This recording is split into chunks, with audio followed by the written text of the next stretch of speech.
여기 옆 사람하고 인사 나누겠습니다. 주님의 이름으로 사랑합니다. 축복합니다. 잘 나오셨습니다.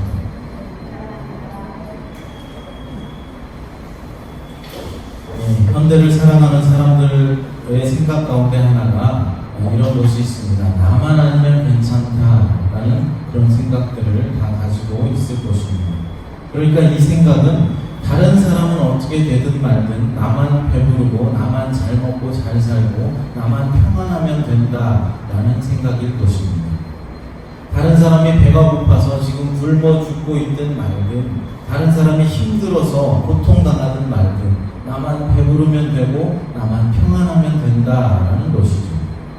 이 생각을 확대해 보면 다른 사람 생각은 하지 말고 네 생각이나 하라. 네 생각이 옳은 것이니 다른 사람의 생각은 신경 쓸 것도 없고 네 마음대로 하면서 살아라 하는 것입니다.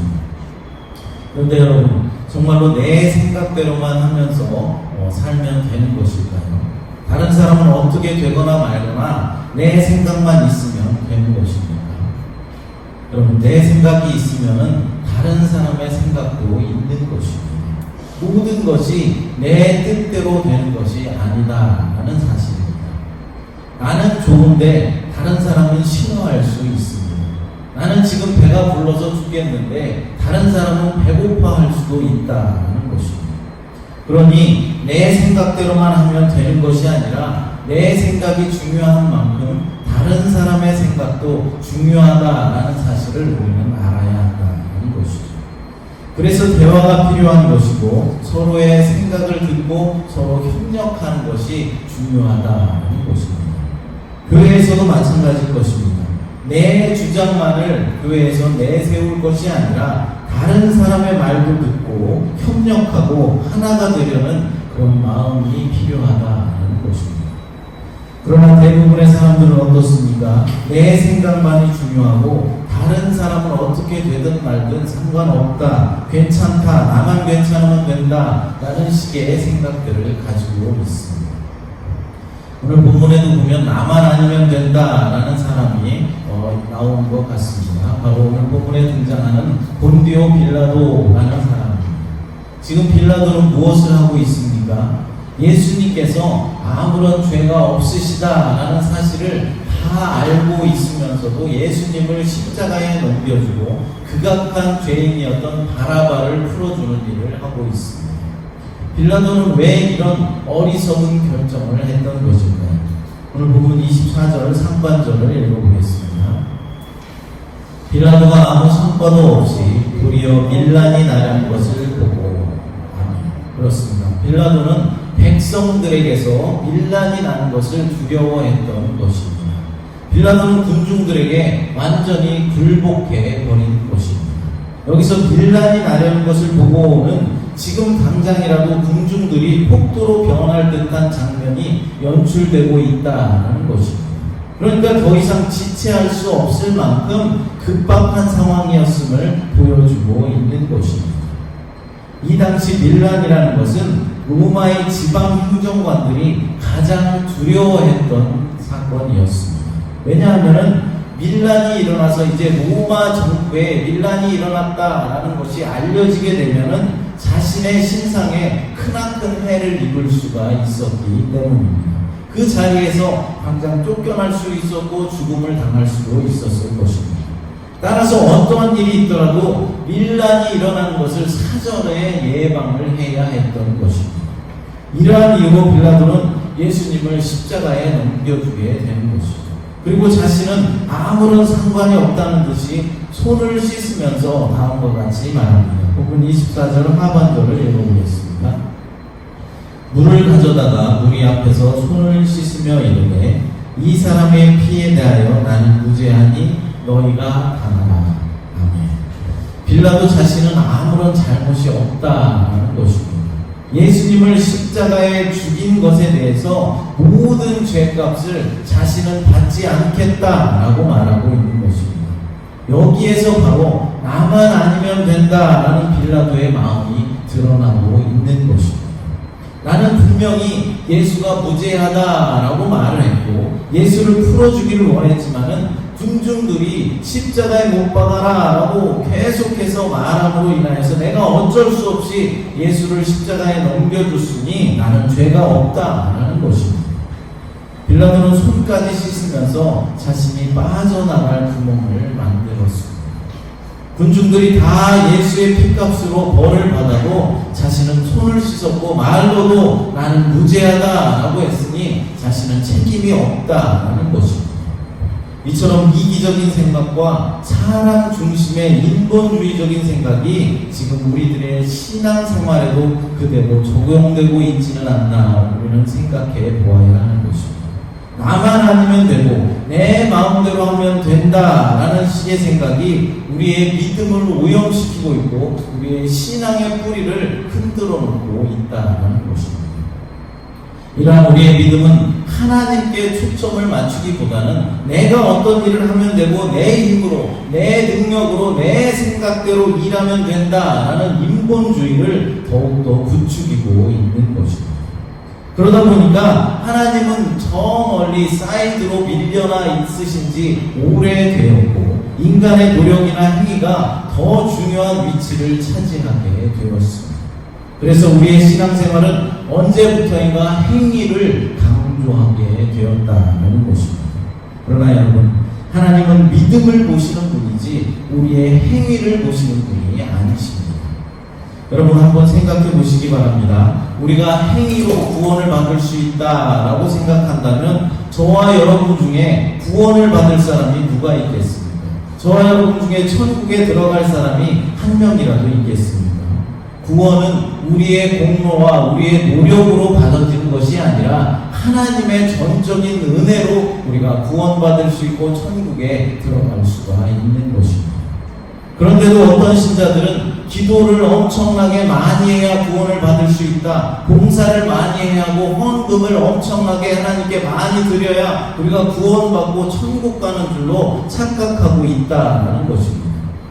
제가 이렇게 말씀드리면 그럼 기도 안 해도 되고 봉사도 뭐 안 해도 되고 헌금도 안 해도 되는구나 그렇게 생각하실 분도 있을 것입니다. 이런 생각을 하신 분들은 회개하시기 바랍니다. 제가 이야기하는 것은 자발적으로 드리는 기도와 봉사, 헌금이 아닌 억지로 드려지는 것, 사람에게 보이기 위한 것, 직분이 높음으로 내가 권사, 장로가 되었으니까 체면 때문에 마지못해서 하나님 앞에 드리는 것을 말하는 것입니다. 여러분, 진정으로 구원받은 사람은 기도하지 말라라고 뜯어 말려도 기도할 수밖에 없는 것입니다. 여러분, 다니엘은 어떻게 했습니까? 사자밥이 되는 것을 뻔히 알면서도 하루에 3번씩 꼬박꼬박 하나님 앞에 기도를 드렸습니다. 요나는 물고기 뱃속에서도 기도를 드렸습니다. 바울과 실라는 감옥에 갇혀 있으면서 그 고통 가운데서도 하나님을 찬양하며 감사드리며 하나님께 기도를 드렸습니다. 구원받은 천국 백성은 바리새인들과 같이 외식적인 기도를 드리는 것이 아니라 세리와 같은 마음을 찢는 기도를 드리는 것입니다. 진정한 천국 백성은 제발 봉사하지 말아주세요 라고 말하고 헌금하지 말라 라고 막아도 봉사하고 헌금을 드리는 사람입니다. 가난한 과부는 어떻게 했습니까? 자신의 생활부 전부인 2렙돈을 하나님 앞에 드렸습니다. 바나바는 밭을 팔아서 그 전부를 사도들의 발 앞에 갖다 두었습니다. 구원받은 천국 백성은 아나니와 삽비라와 같은 사람에게 잘 보이기 위한 절반의 헌금이 아니라 가난한 과부와 같이 바나바와 같이 전부를 드리는 사람입니다. 그러나 그럼에도 불구하고 우리의 신앙은 언제부터인가 행위를 중요시하고 있습니다.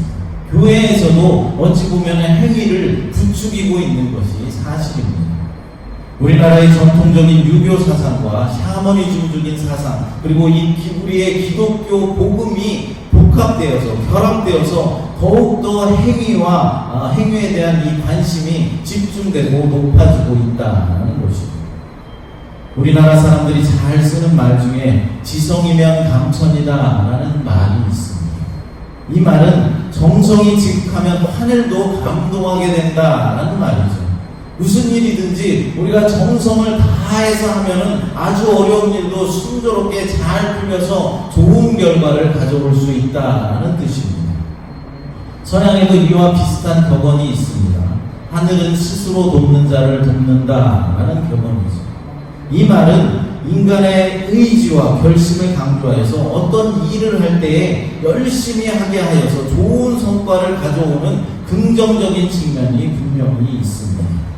그러나 이것은 우리 기독교의 신앙과 맞지 않다라는 사실을 우리는 분명히 알아야 합니다. 어떤 신자는 이 말씀이 성경 어디엔가 나와 있다라고 생각하는 사람도 있습니다. 그러나 이 그럴듯하게 들리는 격언들은 성경의 말씀이 아닐 뿐만 아니라 죄인된 우리 인간의 본질을 망각하게 만드는 중요한 사상적 도전이 되고 있습니다. 왜냐하면 인간의 절대의 좌표가 하나님이 아닌 인간 중심이 되어버리고 하나님은 그 보조자로 전락하게 만들어버리기 때문입니다. 마치 하나님이 알라딘의 요술 램프처럼 램프의 요정은 능력이 아주 많이 있지만 누구나 램프를 문지르면 나타나서 제일 먼저 주인의 뜻을 묻고 그것을 이루어주는 것과 같이 하나님 중심이 아니라 램프를 문지르는 사람이 중심이 되어버렸다라는 것입니다. 이로 인해서 우리 인간들은 스스로가 대안을 만드는 것이 가능하다라고 여기며 인간의 승리를 낙관하게 되었습니다. 현대에 와서는 이러한 영향력이 적극적인 사고방식과 긍정의 힘으로 표현되면서 교묘하게 신자들을 행위 위주의 신앙으로 이끌어가고 있는 것입니다.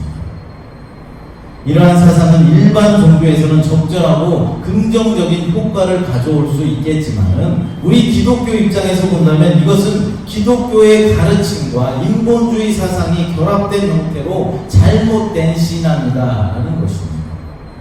하나님을 찾고 갈망하면서 열심히 믿음 생활을 하는 것 같지만 뜻을 세우고 결정을 내리는 것은 인간 자신이며 하나님은 자신의 계획과 뜻을 이루는 일에 도움을 주는 형태로만 나타나게 된다는 것입니다.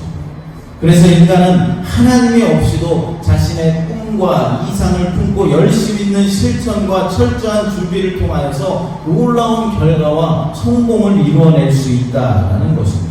다만 여기에 하나님의 도움이 있으면 금상첨화다라는 생각입니다. 그러니까 하나님의 도움이 없이도 내가 철저한 계획을 가지고 열심히 노력하고 실천하면 성공할 수도 있고 잘 살 수도 있다라는 것입니다. 하나님은 없어도 되지만 운이 좋아서 하나님께서 도와준다면 그것을 굳이 말리지는 않겠다라는 생각인 것입니다. 그러나 여러분, 이 말에 동의가 되십니까? 내가 열심히 하고 철저히 준비하고 노력하면 모든 일들이 다 그렇게 술술 잘 풀립니까? 인생을 오래 살아오신 분들이 경험들을 해보셨을 것입니다. 물론 열심히 노력하고 철저히 준비하고 최선을 다하면 잘 풀릴 확률이 매우 높습니다. 그러나 인간이 아무리 노력하고 준비하고 땀을 흘린다 할지라도 하나님께서 결국에 도와주시지 않는다면 인간의 수고는 모두가 헛된 것이 된다는 사실을 우리는 알아야 할 것입니다. 솔로몬이 모든 부귀와 영화를 다 누리고 살았지만은 인생의 마지막 황혼역에 이르러서는 모든 것이 다 헛되고 헛되다라고 고백했던 것처럼 말입니다. 내가 부도 누릴 만큼 누려봤고 명예도 가지고 권력도 가져봤고 또 쾌락도 즐겨봤고 지혜도 내가 가지고 있었지만은 이런 모든 것들에서 하나님이 빠지면 다 헛된 것이다 라는 결론을 내렸던 것입니다.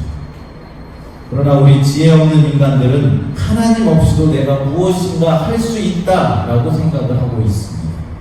그래서 할 수 있거든이 무슨 말이냐? 믿는 자에게는 능치 못한 일이 없느니라 라고 외치면서 하나님의 뜻보다는 개인의 확신과 결심을 강조합니다. 그러나 마가복음 9장 23절의 이 말씀, 할 수 있거든이 무슨 말이냐? 믿는 자에게는 능치 못한 일이 없느니라 라는 이 말씀이 사람의 개인의 확신과 결심을 이야기하고 있는 것은 아닙니다. 이 말씀은 하나님께서 믿는 자들에게 능력을 주시고 믿는 자들에게 은혜를 주시면 능치 못할 일이 없고 모든 일을 다 할 수 있다라는 말이지, 인간 자신의 힘으로 이 산더러 들려서 저 바다에 던져지라 라고 말하면 산이 바다로 던져진다라는 그런 말이 아니라는 것입니다. 하나님이 도와주신다면 산이 아니라 이 지구도 다른 행성으로 던져질 수 있을 것입니다. 그러나 인간 스스로의 힘으로, 인간이 자신의 힘과 자신의 능력으로 이런 것들을 산으로 옮기겠다, 산을 바다로 옮기겠다, 이런 생각은 참으로 어리석고 철없는 생각이다라는 것입니다. 요한계시록 3장에 보면은 아시아의 7교회 가운데 사대 교회가 나옵니다. 이 사대 교회는 모든 사람이 부러워할 만큼 완성한 활동을 하는 것으로 유명한, 그러니까 사람들의 눈에 보기에는 정말로 살아있는 교회처럼 보이는 유명한 교회였습니다. 이 사대 교회는 요즘식으로 말하면 마케팅 교회로 불리는 현대식 건물과 넓은 주차장을 보유하고 있고 최신식 음악과 최신식 악기를 사용하여서 사람들의 감정을 자극하는 예배를 드리는 그런 교회였습니다. 사대교회는 겉으로 보았을 때는 아무 문제도 없이 잘 돌아가고 있는 것처럼 보였습니다. 그러나 예수님은 뭐라고 말했습니까? 살았다 하는 이름을 가졌으나 죽은 자다 라고 말하면서 사대교회를 책망하였습니다. 저는 이 사대교회의 말씀을 보면서 지금의 우리 교회들이 사대교회와 같은 길을 걸어가고 있지 않나 라는 생각을 해보았습니다. 요즘은 코로나로 인하여서 조금 덜하지만은 교회들이 어떻습니까? 큰 교회들이, 대형 교회들이나 작은 교회들이 갖가지 행사들로 정말로 정신없이 바삐 돌아가는 그런 모습을 볼 수 있습니다. 하지만 그 바삐 돌아가는 그 속에 교회가 진정으로 가져야 할 그리스도의 복음이나 성령의 능력 등을 찾아볼 수 없다면, 그리고 인간의 만족과 성취감만을 강조하고 또 인간의 편리함만을 강조하는 교회라면은 그 교회는 사대교회처럼 살았다 하는 이름을 가졌으나 죽은 자라는 책망을 받을 수밖에 없는 교회인 것입니다. 여러분, 한겨울에 호수에 가서 얼음 낚시를 해보신지 모르겠습니다. 그런데 처음으로 얼음 낚시를 가면은 얼음이 얼어있는 호수 중앙으로 들어가기가 사실 조금 두려운 마음이 있습니다. 혹시 얼음이 깨지면 어떻게 하나 라는 그런 두려운 생각 때문에 그렇습니다. 그러나 다른 사람들이 이미 호수 중앙에 들어가서 구멍을 뚫고 낚시를 하고 있는 모습을 보면은 담대하게 두려움을 버리고 들어가서 낚시를 할 수 있게 됩니다. 우리의 신앙이 바로 이런 것이다 라는 것이죠. 나의 신앙은 적지만 얼음은 강했던 것처럼 나의 믿음보다는 우리 하나님은 크고 강하신 분이다 라는 것입니다. 하지만 여러분, 늦은 봄이 되면은 얼음 낚시를 하다가 가끔 얼음 밑으로 얼음이 깨져서 물에 빠졌다라는 소식을 종종 듣게 됩니다. 나를 지탱해 주리라 믿고 얼음 호수로 들어가서 구멍을 뚫고 낚시를 했지만 이미 얇아진 얼음이 사람의 몸무게를 견디지 못하고 이제 그만 빠지게 된 것입니다. 이번에는 믿음의 마음은 강했지만은 얼음이 약했던 것입니다. 그럼 물에 빠지고 빠지지 않고는 무엇이 결정하는 것입니까? 신앙심보다는, 믿음보다는 신앙의 대상인 얼음의 두께가 결정한다라는 것입니다. 마찬가지로 내 신앙심이 우리의 삶을 결정한 것이 아니라 우리의 신앙의 대상이신 하나님께서 우리의 삶을, 우리의 모든 것을 결정하신다라는 사실입니다. 다시 말해서 내 믿음과 내 열정, 내 노력이 우리의 삶을 결정하는 것이 아니라 하나님께서 나의 모든 삶을, 나의 모든 것을 주관하시고 결정하신다라는 사실입니다. 그러나 미련한 사람들은 모든 가치와 의의 기준이 결국 자신에게 있다라고 생각합니다. 이에 보조를 맞춰서 기독교 신앙도 개인의 감정과 주관적인 성격으로 자꾸만 바뀌어가고 있습니다. 신앙의 기초가 되고 대상이 되는 성경 말씀보다는 개인의 주관적 감정이나 느낌이 신앙의 내용이 되고 있고요. 무엇을 믿는 것, 신앙의 대상보다는 얼마나 우리가 뜨겁게 믿고 있느냐, 얼마나 열심히 믿고 있는가 하는 것이 신앙의 중심이 되고 교회 생활의 중심이 되어간다는 것입니다. 그러나 이런 자기주관적인 신앙, 자기의 믿음이 기독교 신앙의 본질은 아니라는 것입니다. 여러분, 미신, 맹신, 잡신 이런 것에도 열심히 있는 신앙인들이 있습니다. 우리 기독교 말고 다른 불교나 이슬람교, 힌두교 등에도 헌신적인 신앙인들을 많이 가지고 있습니다. 이 모든 종교도 너무나 뜨겁고 열정적이고 희생적이며 확고부동한 신앙심들을 자랑하고 있습니다. 하급신이면 하급신일수록 더욱더 열정적이고 보여지는 것을 중요시한다는 사실입니다. 여러분, 갈멜산에서 아세라와 바알신을 섬기던 제사장들의 종교 행위가 어떠했습니까? 그들은 뛰고 노래하고 춤추고 나중에는 자신의 몸을 상하게까지 하면서 그들은 바알신을 섬겼습니다. 그들에게 열심 있는 신앙심은 있었지만은, 열심히 신앙심은 있었지만은, 믿음은 있었지만은, 그러니까 신앙의 대상이 잘못되었다는 것입니다. 참 신앙이라는 것은 신앙심과 참된 신앙의 대상이 있어야 하는 것입니다. 그러나 우리는 언제부터인가 믿음의 대상인 하나님보다도 나의 신앙심을 더욱더 중요하게 여기게 되었습니다. 이러한 삶의 결과는 어떻습니까? 우리 인간에게 고귀한 가치나 진정한 행복을 주기보다는 자기 자신의 옳은 뜻대로 살아가고 있는 결과를 가져오게 되었다는 것입니다. 내 생각이 옳은 생각이고 내 뜻대로 살면 되고 다른 이들이 어떻게 되든 말든 나만 배부르면 되고 나만 행복하면 된다라는 생각이 우리 믿음의 사람들에게도 그대로 적용되게 되었다는 사실입니다. 우리 모두가 다 빌라도의 전철을 밟아가고 있는 것입니다. 분명한 책임이 있고 잘못이 있음에도 불구하고 물에 손을 씻으면서 나의 잘못을 감추려 하고 다른 사람에게 책임을 전가하려 하고 있습니다. 결국 빌라도는 어떻게 되었습니까? 2000여 년이 지난 지금까지도 우리의 신앙 고백 속에서 예수님을 십자가에 넘겨준, 예수님께 공안을 준 그런 사람으로 등장하고 있습니다. 우리 기독교인들의 원수가 되었다는 것이죠. 얼마나 불쌍한 일입니까? 하나님의 아들이신 예수님을 십자가에 넘겨주고 죽어서까지 대대로 욕을 먹고 있으니 말입니다. 그뿐만이 아닙니다. 백성들이 예수님의 피를 우리와 우리 자손에게 돌릴지어다 라고 대답함으로써 이스라엘 백성들은 끝없는 고난 가운데로 처해지게 되었습니다. AD 70년에 예루살렘이 멸망하게 되었고 이스라엘은 끝없는 유랑 생활을 하게 되었습니다. 또한 2차 세계대전을 전후로 하여서 유대인들은 600만 명 이상이 학살당하는 고통 가운데 처해지게 된 것입니다. 사랑하는 여러분, 이러한 유대인의 역사를 보았을 때 한 사람의 결정이 얼마나 중요하다라는 사실을 우리는 다시 한번 느끼게 되는 것입니다. 빌라도 한 사람이 자신의 안일과 자신의 평안을 위해서 자신의 책임을 이제 면하기 위해서 예수님을 십자가에 내주며 나만 알면 된다라고 생각했지만 그 결과는 어떻게 됐습니까? 처참함으로 이어지게 되었습니다. 마찬가지로 우리의 신앙도 같은 것입니다.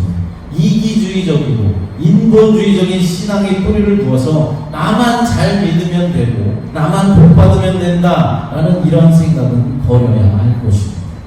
또한 하나님을 알라딘의 요술램프의 요정 정도로만 생각하여서 하나님이 중심이 아니라 램프를 문지르는 사람이 중심이 되어버리는 오류에 빠지지 말아야 할 것입니다.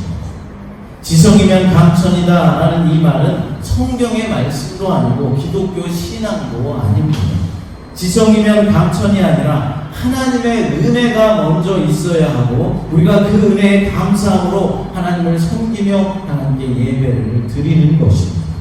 우리가 정성을 다하고 지성을 들여서 하나님께서 우리를 구원해 주시는 것이 아니라 하나님이 먼저 우리를 선택해 주시고 구원해 주심으로써 그 은혜에 감사하여서 그 은혜를 깨달은 자들이 하나님 앞에 봉사도 하고 하나님을 섬기고 헌금도 하고 하나님 앞에 예배를 드린다는 사실을 깨달으시기 바랍니다.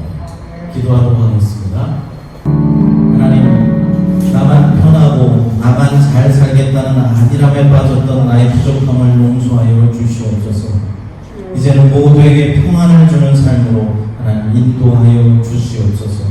지성이면 감천이 아니라 하나님께서 은혜를 주시고 도와주셔서 우리가 살아갈 수 있음을 깨달아 주님 앞에 절대 순종하고 더욱더 겸손히 낮아져 기도하는 우리의 삶이 될 수 있도록 하나님 축복하여 주시옵소서. 우리 새마음교회가 쓰임받기를 소원합니다. 새마음교회에 속한 성도들 한 사람 한 사람 기억하여 주시고 이들을 통하여서 놀라운 은혜가 나타날 수 있도록 놀라운 기적의 역사가 나타날 수 있도록 하나님 축복하시고 은혜 도하여 주시옵소서. 거룩하신 예수님의 이름으로 기도드리옵나이다.